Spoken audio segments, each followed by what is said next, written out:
যুদ্ধক্ষেত্রের চিঠি ১৯৭১ সাল পুরো বাংলাদেশ তখন আগুনের লেলিহান শিখায় জ্বলছে।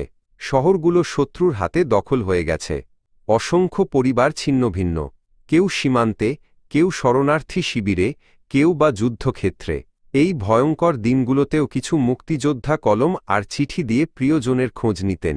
আজ আমরা পড়ব এমনই একটি চিঠি, লেফটেন্যান্ট আশফাক সামাদের লেখা, যিনি যুদ্ধক্ষেত্র থেকে লিখেছিলেন তাঁর বন্ধু তৌহিদকে। প্রিয় তৌহিদ, প্রথমেই বলে নিই, আমি এখন বাংলাদেশের মুক্ত এলাকা থেকে লিখছি। এখান থেকে ভারতীয় সীমান্ত প্রায় ১৮ মাইল দূরে। ২ সপ্তাহ হল এ জায়গাটা মুক্ত হয়েছে। এখন রাত প্রায় ১০টা। আমি শুয়ে আছি একটা কুঁড়ে ঘরে। মেঝে থেকে ২ ফুট নিচে খোঁড়া গর্তে কাঠের পাটাতনের ওপর বিছানা, চারপাশে মাটির দেয়াল, বুলেট আর গোলার হাত থেকে রক্ষার জন্য আলোর একমাত্র উৎস একটা কুপি বাতি। আমার বন্ধুরা পাঞ্জাবিরা মাত্র ৬ গজ দূরে।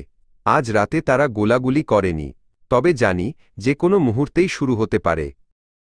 গাধাগুলো গত রাতে প্রায় ৪০টা গোলা ছুঁড়েও আমাদের ঘুম ভাঙানো ছাড়া কিছু করতে পারেনি। লক্ষ্যভেদের কি সুন্দর নমুনা। আর আমরা আজ ওদের ওপর ৫০টা গোলা নিক্ষেপ করেছি।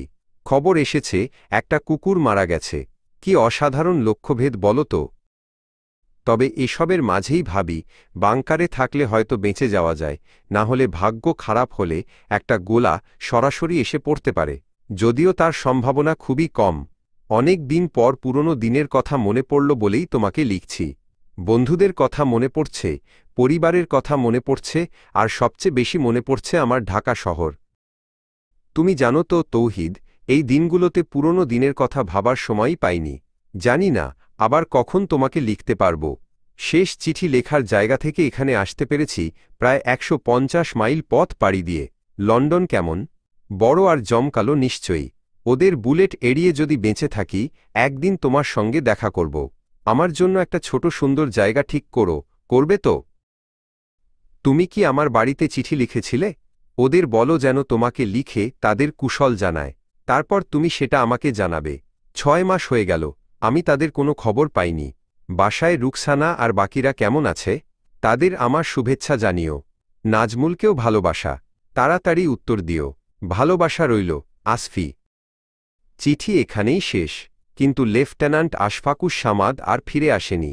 তিনি ১৯৭১ সালের ২০শে নভেম্বর কুড়িগ্রাম জেলায় ভুরুঙ্গামারী উপজেলার রায়গঞ্জ এলাকায় জয়মনিরহাটে পাকিস্তান সেনাবাহিনীর সঙ্গে সম্মুখ যুদ্ধে শহীদ হন। ৭১-এর প্রতিটি চিঠি শুধু কাগজ নয়, এগুলোই স্বাধীনতার